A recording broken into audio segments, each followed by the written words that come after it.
하나님의 말씀을 함께 봉독합니다. 오늘 말씀 누가복음 17장입니다.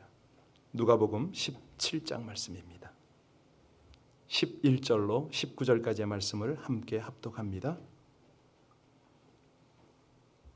같이 봉독하시겠습니다. 예수께서 예루살렘으로 가실 때에 사마리아와 갈릴리 사이로 지나가시다가 한 마을에 들어가시니 나병 환자 10명이 예수를 만나 멀리 서서 소리 높여 이르되 예수 선생님이여 우리를 불쌍히 여기소서 하거늘 보시고 이르시되 가서 제사장들에게 너희 몸을 보이라 하셨더니 그들이 가다가 깨끗함을 받은지라. 그 중에 한 사람이 자기가 나은 것을 보고 큰 소리로 하나님께 영광을 돌리며 돌아와 예수 발 앞에 엎드려 감사하니 그는 사마리아 사람이라. 예수께서 대답하여 이르시되 10사람이 다 깨끗함을 받지 아니하였느냐? 그 9은 어디 있느냐? 이 이방인 외에는 하나님께 영광을 돌리러 돌아온 자가 없느냐 하시고 그에게 이르시되 일어나 가라. 내 믿음이 너를 구원하였다 하시더라. 구원하였느니라 하시더라. 여러분 우리 기독교 특별히 고린도 전서를 보면은 아주 유명한 구절이 나오잖아요.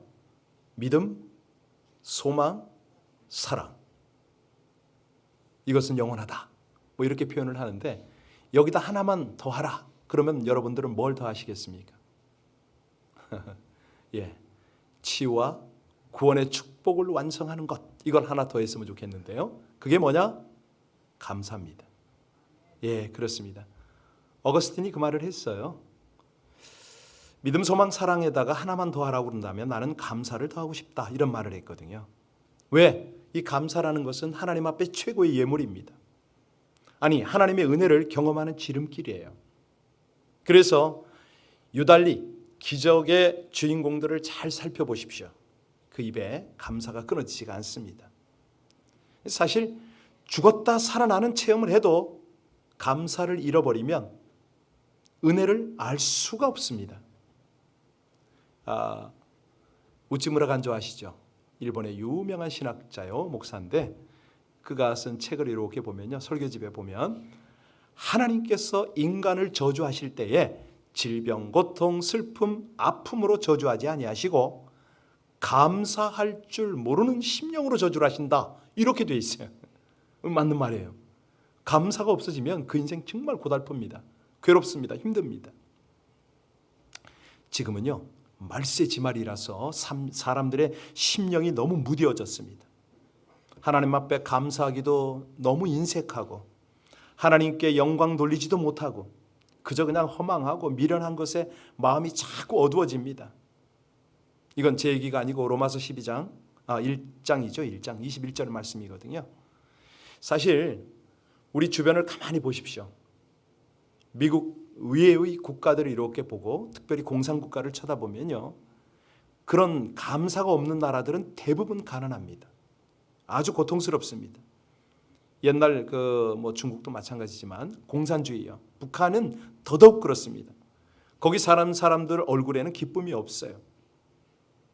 그곳에 가면 몇 가지 말이 없는데요, 말을 안 해요. 아예 단어가 없어요. 자유라는 말이 없어요. 사랑이라는 말도 없고요. 감사합니다라는 말은 더더욱 없습니다. 왜냐하면 이 공산주의는 투쟁으로 얻은 체제니만큼 뭘 하나 해도 전투적으로 합니다. 가령 공사를 하나 하잖아요. 아파트를 짓나 전투 며칠, 농사를 지어도 그래요. 벼베기를 해도 벼베기 전투 이렇게 표현을 합니다. 자, 오늘 본문은 여러분이 그동안 설교를 수도 없이 들으셨고, 저도 여러 번 했습니다만은 오늘 나병 환자 이야기 아닙니까? 이 나병을 요즘 말로 뭐라 그러죠? 옛날에는 이제 문둥병 이렇게 했는데 지금은 한센병, 한센시병 이렇게 말합니다. 이 한센이라는 사람이 있었어요. 노르웨이 학자죠. 이 사람이 1879년에 나병의 병원균을 발견했습니다. 그래서 이제 그 사람의 이름을 따라서 한센병이다 이렇게 부르게 됐는데요. 이분이 원래 나병 환자 병원에서 근무를 했습니다. 그리고 나병을 열심히 연구하다가 1879년에 나병은 유전병이 아니다. 이 전염병이다. 뭐 이 자신의 주장을 입증하는 어떤 이런 병원균을 발견했어요. 사실 이제 그게 점점 변해서 지금은 전염병이 직접적 전염병이 아니다, 뭐 이렇게도 얘기를 하잖아요. 몇 년 전에 우리 교회에 중국에서 나병 환자들을 대상으로 사역을 하는 김진선 선교사가 다녀갔는데 기억하시나요? 네, 이분이 한국서는 뭐 잘 나가던 분이죠. 뭐 서울대 출신에다가 대형 병원에 외과과장을 여러 번 하고 나중에는 전주 예수병원장도 하고 그랬어요. 이분이 중국 가서 여러 가지 의료 사역을 참 많이 했습니다. 연변에 병원도 세우기도 하고 뭐 이러다가 나중에는 이게 자꾸 이름이 드러나니까 이거 아니다 싶어서 저 산소성 골짜기에 가가지고 캐도릭이 만들어 놓은 나병 환자들을 상대를 했어요. 그런데 나병 환자들이요, 얼마나 시기와 질투가 많더랍니다. 너무 이거 아니다 싶더래요. 그래서 얼마나 하다가 나중에 이분이 조금 더 이제 넓게 확장을 했는데 우한이라는 곳에 전 중국의 나병 환자들을 다 모아가지고 수술만 하는 그런 병원을 설립을 하고 본인이 거기서 사역을 했죠. 사모님은 약사세요. 개인적으로 저도 이제 죽을 위기에서 한번 벗어났는데 그때 이분의 도움이 굉장히 컸죠. 초창기부터 이제 형아하고 지내는 사이인데 이분의 이야기를 들어보면 나병 환자들의 그 애환이 말도 못합니다. 그냥 이 자녀들이 태어나도 부모를 부모라고 못 부릅니다. 사람들의 눈이 있어서. 그래서 정말 그냥 뭐 아이들이 거의 숨어서 자라다시피 하다가 나중에 결혼을 하더라도 부모 초청도 못하는 이런 사정이다. 뭐 얘기를 많이 들었습니다. 아니 이게 19세기 이야기가 아니고요. 얼마 전까지 있는 우리의 현실입니다. 세상 눈이 이렇게 바라봐요. 그런데 오늘 본문 성경이 기록되었을 당시에는 오죽이나 했겠냐 이겁니다. 그 당시에는요, 나병 환자는 천벌을 받은 병으로 취급이 되었어요. 부정한 병으로 알려졌어요. 가족과 함께 지낼 수가 없습니다. 아는 사람과 함께 지낼 수가, 가까이 갈 수가 없어요. 혹시라도 자기 곁에 다른 사람이 다가오면 안 되기 때문에 그들은 늘 다니면서 자기 입으로 윗입술을 가리고 부정하다 이 소리를 내고 다녔어야만 했습니다. 구약에 보면 이 옷자락에다가 요즘 말로 깡통 같은 거를 달고 다니면서 소리를 요란하게 또 내야 됐다고 그런 구절도 나오잖아요. 자, 손가락이 발가락이 코가 떨어지는 고통도 고통이지만은 더 괴로운 건 뭐죠? 냉대입니다. 가족도 멸시하고 주변 사람이 다 무시하는 이런 이제 모습입니다. 오늘 본문에 보니까 지역이 어디라고 그랬습니까? 11절 다시 한번 보실까요? 어느 지역입니까? 11절 가서 지역을 한번 살펴보겠습니다. 예수께서 예루살렘으로 가실 때 사마리아와 갈릴리 사이로 지나시다가 바로 여기입니다. 예, 보니까 여러분 잘 아시듯이 사마리아는 어떤 지역이요? 이방인들이 사는 지역입니다.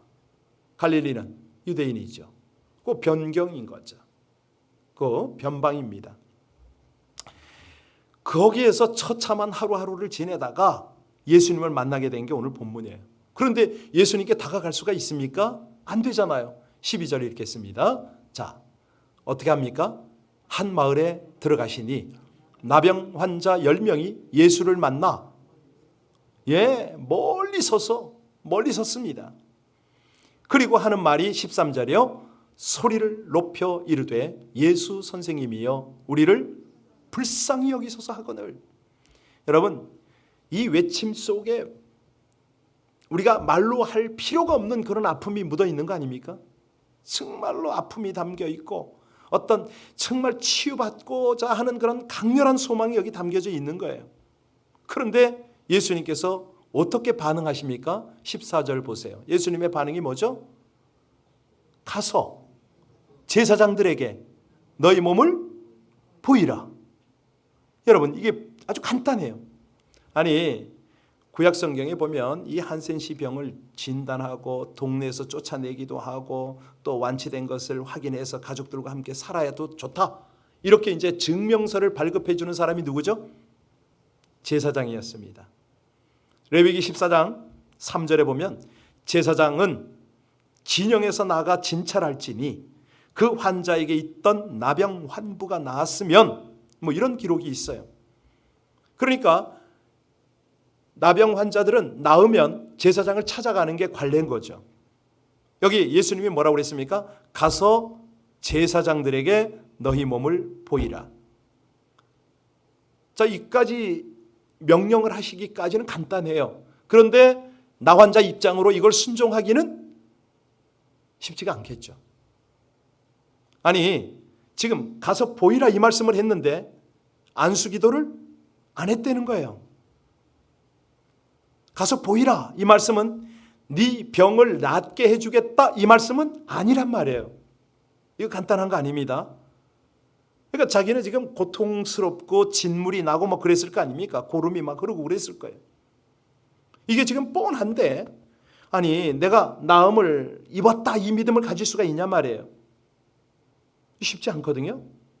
그런데 나병 환자들이 어떻게 반응합니까? 네, 순종해서 갑니다. 가는 중이에요. 가는 중. 여러분 여기에서 포인트가 있는 거 아시죠? 기적은 어떤 때 일어난다? 순종해서 나갈 때. 바로 그때. 그러니까요, 신앙생활도 그렇고 특별히 선교지의 선교사, 일선에 있는 사역자 가만히 보세요. 하나님의 말씀을 즉각 순종하는 사람들은 기적을 많이 체험을 합니다.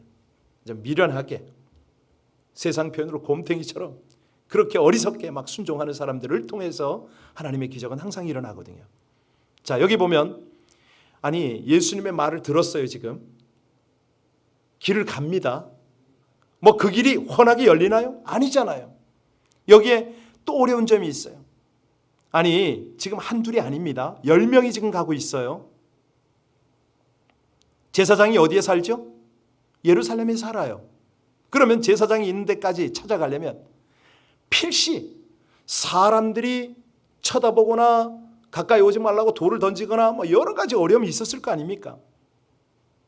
그래서 이들의 순종은 결코 간단한 순종이 아닌 거죠.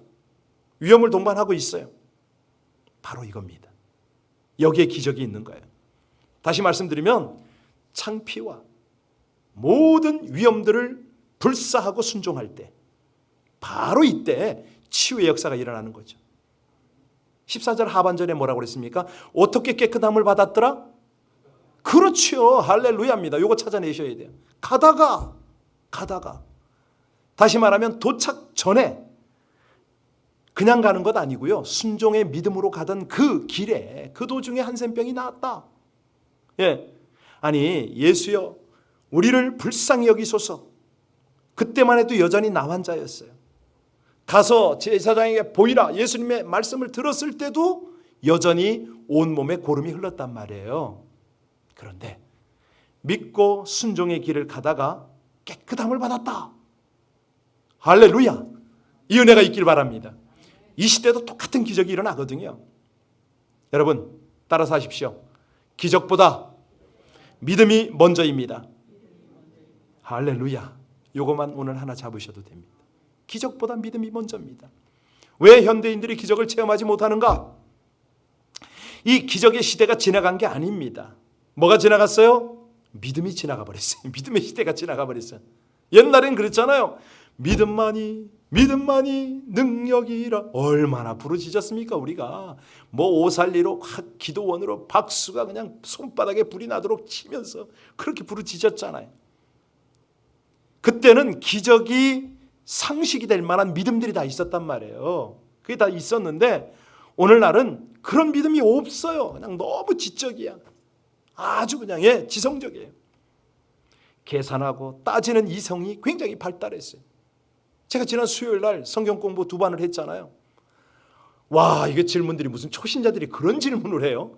초신자가 아니더라고. 알고 보니까 고등학교 때 뭐 이렇게 좀 나름대로 교회에서 공부 좀 했어요.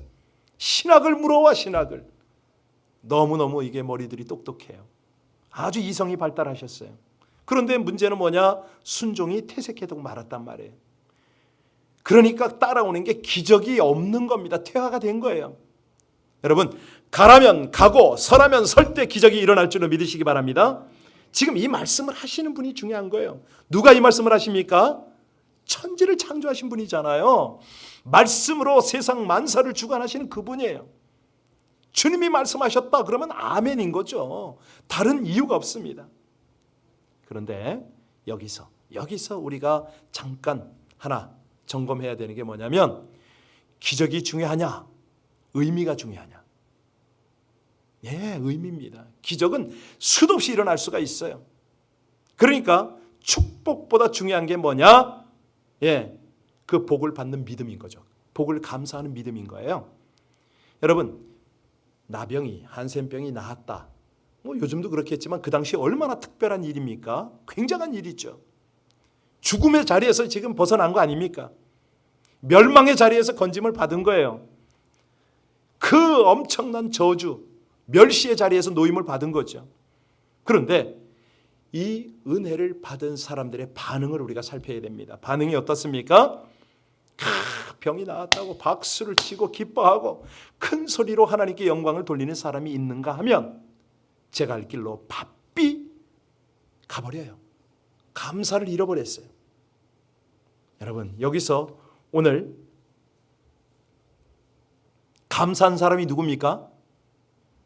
예, 사마리아 사람이 이방인이에요. 이방인. 예. 아니, 한결같이 감사를 잃어버리고 간 그 사람은 누구죠? 신자란 말이에요. 오늘날에 유대인이란 말입니다. 아, 이게 정말 어느 모로 보나 감사할 만한 말씀과 율법과 은혜를 누리고 살아가던 사람이 유대인인데 감사를 지금 잃어버려요. 표현을 하질 않아요. 네. 이방인이 왔다니까요. 이방인이 돌아와서 감사를 했다. 여러분, 옛날에 그런 말이 있잖아요. 부잣집 자식이 반찬 투정한다. 들어보셨죠? 예. 그러니까 가난한 집 아이들은 뭐 저 같은 경우에는 그냥 감자만 먹어도 보리밥만 먹어도 감사한 거예요. 사실이요. 부유한 환경 속을 그냥 그런 것들을 누리고 살아가는 사람들이 감사를 해야 되잖아요. 저렇게 그냥 옥수수죽 먹고 사는 애들이 있는데 우리는 쌀밥에다가 뭐 고깃국에다가 운동화 신고 이런다고 감사를 해야 되는데 이상하게요. 불평 많고 원망 많은 사람 가만히 보세요. 누구보다 하나님의 은혜를 입은, 교회의 은혜를 입은 사람들이 그래요. 정말 안타까워요. 이게 그때 이야기가 아니고 오늘날 이야기라니까요. 자, 그러면 왜 이렇게 불평과 원망이 많고 한숨과 짜증이 많은가? 여러분, 오늘 이 본문이 그 대답을 하고 있지 않습니까? 주님께서 지금 묻습니다. 네, 여기 15절 16절에는 자기가 나와서 기뻐서 큰 소리로 하나님께 영광 돌리며 돌아왔다고 그랬잖아요. 발 앞에 엎드려서 감사했다고 그랬습니다. 17절 보실까요? 17절 보면 자, 뭐라고 그러십니까? 17절 말씀. 그렇군요. 18절 같이 읽겠습니다. 이 이방인 외에는 하나님께 영광을 돌리러 온 자가 없느냐 하시고. 아니, 아홉이 어디 갔냐고 지금 묻고 계세요. 아홉이 어디 갔냐고. 마땅히 돌아와야 될 감사를 표현할 유대인들은 다 어디 갔느냐? 우리 예수님이 지금 찾고 계세요. 다 깨끗함을 받지 않았느냐? 그 아홉은 어디 갔느냐고. 사실 이 말씀은요, 제사장 중에 대제사장인 예수님만이 하실 수 있는 말씀이세요. 자, 이 이방인 외에는 하나님께 영광을 돌리러 온 자가 없느냐? 이 음성이 들려야 되는데요. 한번 생각해 보세요. 10명이서 우연히 그렇게 만나서 예수께 고쳐달라고 그랬을까요? 아니잖아요. 평소 서로 같이 지냈겠죠. 똑같은 비참한 상황에 처해서 함께 위로하고 있었겠죠. 그러다가 예수님에 관해서 소문을 들었고 예수님의 병고침을 기대하고 있었던 겁니다. 근처를 지나가신다는 말을 듣고 불이 나게 쫓아갔겠죠. 멀찌감치서 큰 목소리로 10명이 다 같이 외쳤겠죠. 한 명이 외치면 안 들릴까 봐 10명이 큰 소리로 우렁차게 했겠죠. 그러니까 그들에게는 모두 다 예수님의 권능에 대한 믿음이 있었다 이 말입니다. 그러니까 그들이 합창을 했잖아요. 예수 선생이여 우리를 긍휼히 여기소서. 아니 병 고쳐주겠다는 약속도 없이 그저 대뜸 가서 제사장에게 몸을 보여라 하셨어요. 그러면 의아해서 아니 선생님이요 좀 뭘 좀 어떻게 좀 해 주십시오 이렇게 말할 법도 한데 이 10명 모두가 그걸 믿었다니까요. 안 믿어지세요? 상황이 그렇잖아요 지금. 아니 예수 선생이요 우리가 제사장에게 가서 몸을 보이려면 뭔가 좀 확인 좀 시켜줘야 될 거 아닙니까? 뭐 이럴 법도 한데 그들은 의문이 없었어요. 그냥 그 말하고 예수가 보이라고 하니까 그냥 다 돌아간 거예요. 지금 간 거예요. 여기까지는 유대인이나 사마리아인 한센병자들 아무 차이가 없습니다. 자, 그러면 우리는 궁금합니다. 어떻게 이방인 사마리아 사람이 9명의 유대인과 달랐을까? 어떻게 달랐죠? 딱 그가 제사장에게 가는 도중에 몸이 깨끗해진 걸 알았잖아요. 발견하자마자 그가 제일 먼저 할 일이 뭔지를 알았던 거예요. 먼저 가자. 하나님 앞에 가자. 영광을 돌리자. 예. 오늘 우리가 11절에 뭘 읽었습니까? 예수께서 예루살렘으로 가실 때 예수께서 그 마을에 머물러 계시지 않고요. 예루살렘을 향해서 올라가셨습니다.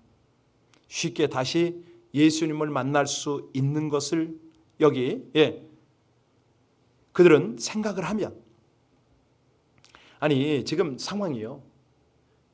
문둥병자가 제사장에게 가야 되잖아요. 예루살렘 그 길을 가야 되잖아요. 그런데 곧장 갔으면 시간도 단축하고 얼마나 좋은데 돌아와 지금. 예수님은 이제 뒤에 있었거든요. 그러니까 자기 몸이 깨끗해진 걸 발견하자마자 쫓아왔단 말이에요. 그런데 여러분 질문하겠습니다.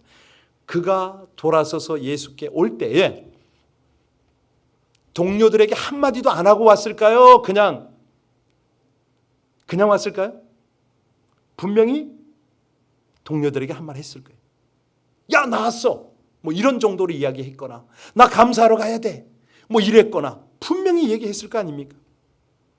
질병과 고초를 함께 겪고 고침을 받은 다른 동료 9에게 야 이거 깨끗해졌어. 분명히 그랬을 거란 말이죠. 이 정도 되면 우리가 예수께 가서 감사해야 되지 않겠나? 가자라고 권할 수도 있었을 거 아닙니까? 본문에는 안 나왔지만. 그런데 9사람이 안 돌아왔어요. 여러분 질문하겠습니다. 이 9사람들이 왜 안 돌아왔을까요? 왜 감사하지 않았을까요? 제사장에게 가느라고. 아직 내가 진짜 나았을까? 이거 일시적인 현상 아닐까? 의심했을까요? 내가 옛날에 말이야 이거 진짜 나병이 아닌데 부스럼 가지고 내가 나병으로 착각하진 않았나? 뭐 이런 생각했을 수 있을까요? 그래 제사장에게 보이라고 했지. 그러니 먼저 제사장에 가서 보이고 내가 신분을 보장받고 뭐 그 다음에 돌아와서 내가 그랬을까요? 아니야. 이거 무슨 뭐 안수나 하고 뭐 특별한 내가 이렇게 뭐 기도를 좀 받았으면 뭐 어떻게 한번 또 할 수도 있지만 이건 뭐 우연이겠지. 그랬을까요? 예.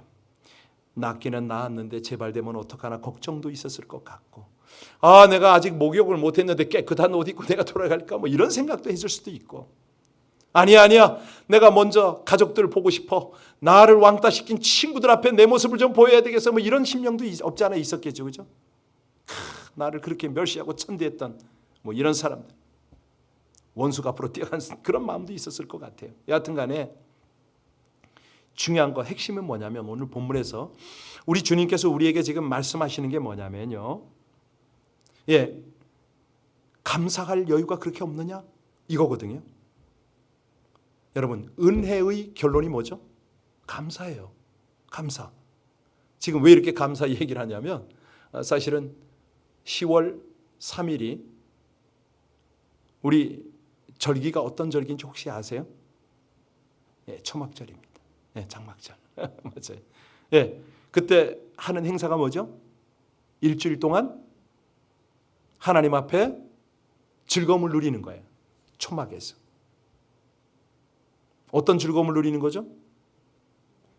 이스라엘 백성들이 출애굽을 하고 광야길을 행진할 때 그 땡볕을 가려주시고 그 추위를 막아주시고 먹을 것을 공급하신 그 은혜를 회상하면서 즐거움을, 감사를 누리는 게 이제 초막절인데요.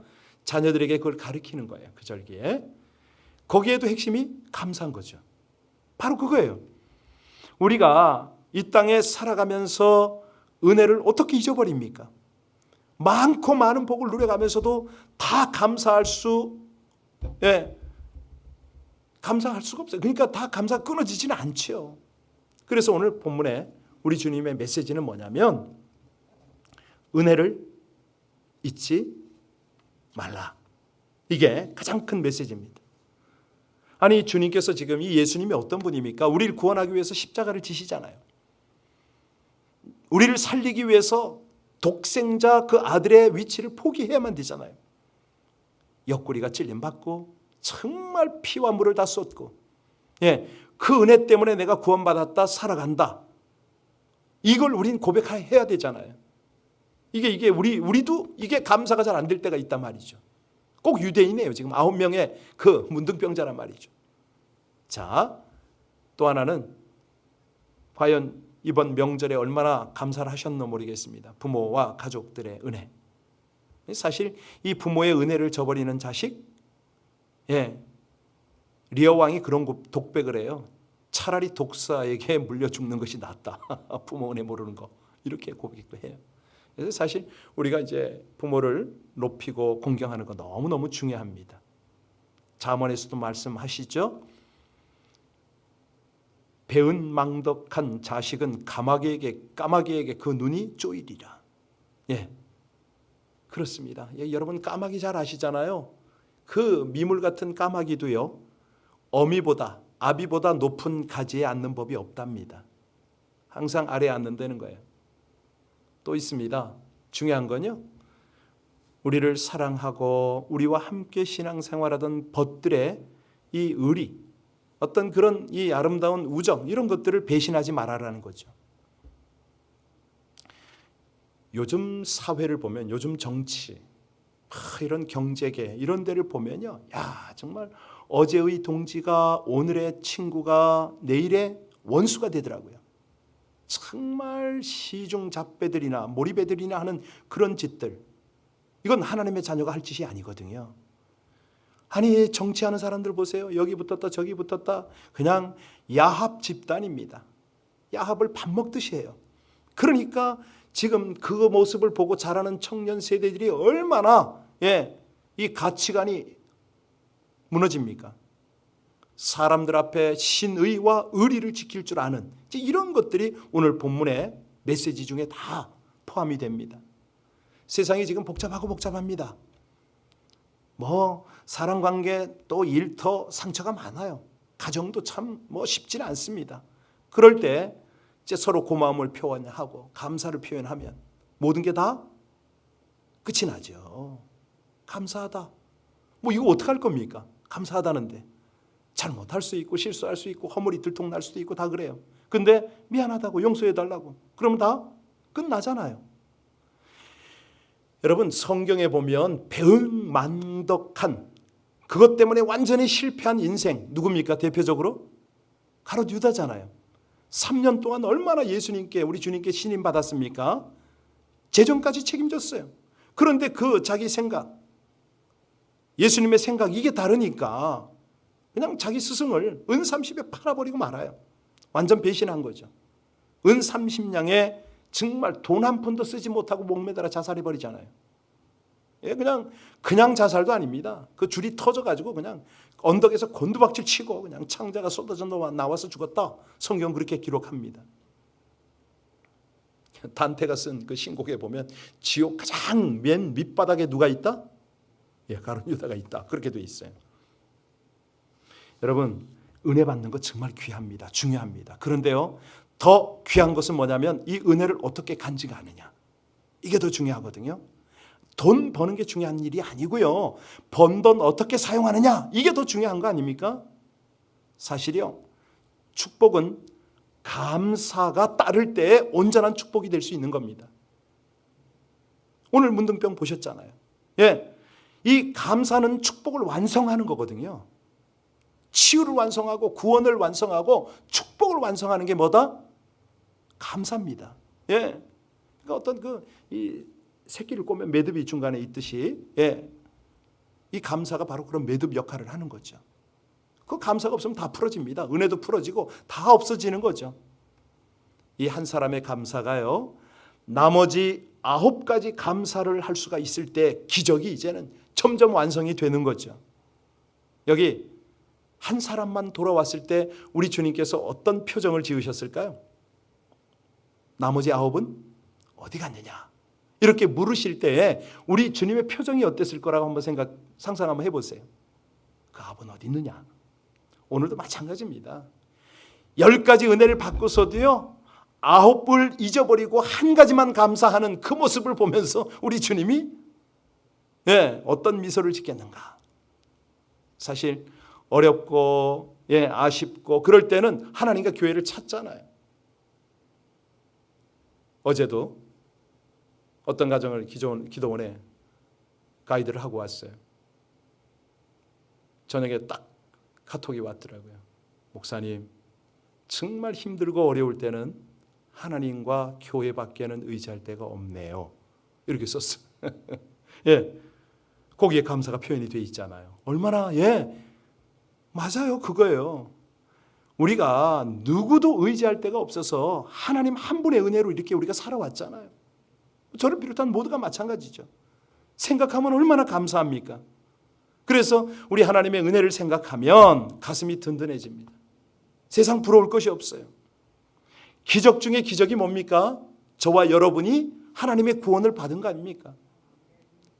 우리가 아프고 힘들고 지치고 정말 마음에 상처가 있을 때 나와서 치유를 받지 않습니까? 이게 은혜 아닙니까?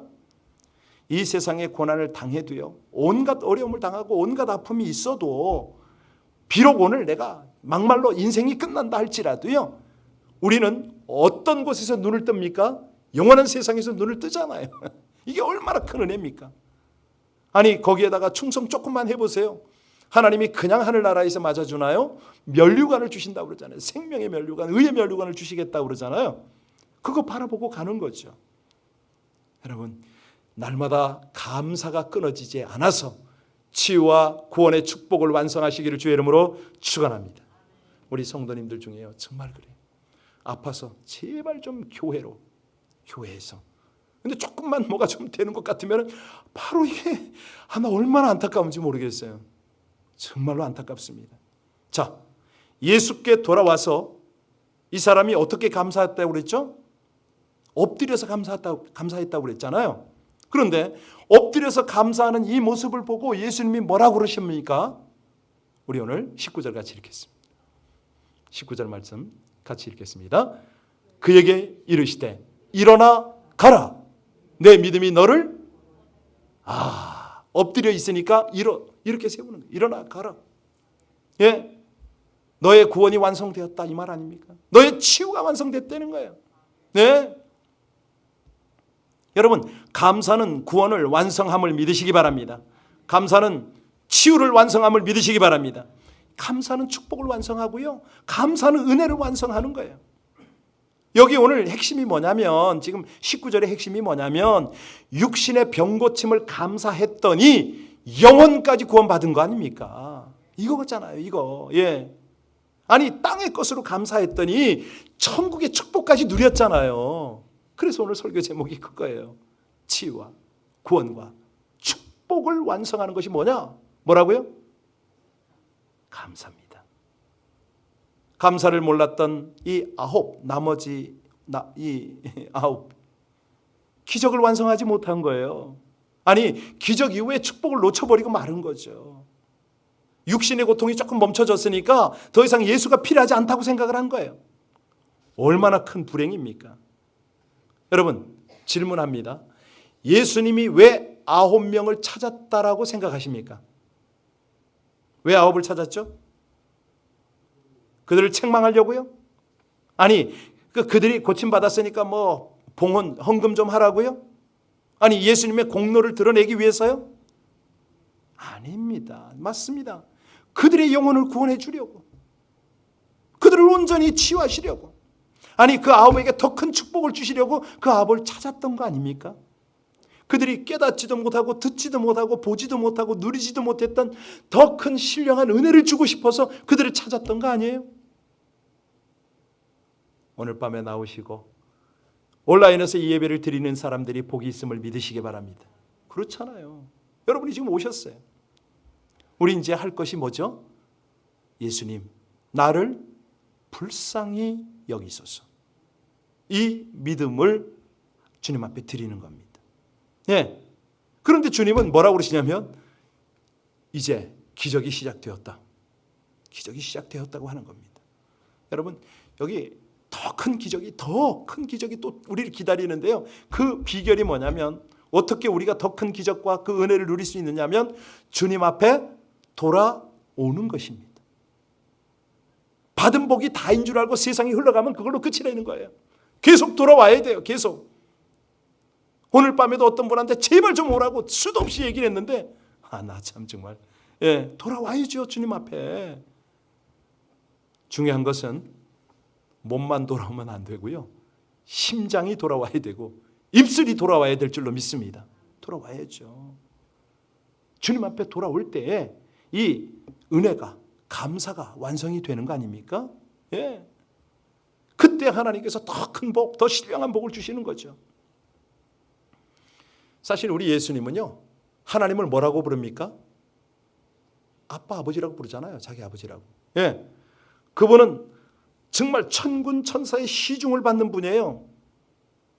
근데 이 땅에 오셔서 가난한 목수의 아들로 태어나기를 부끄러워하지 않으셨죠.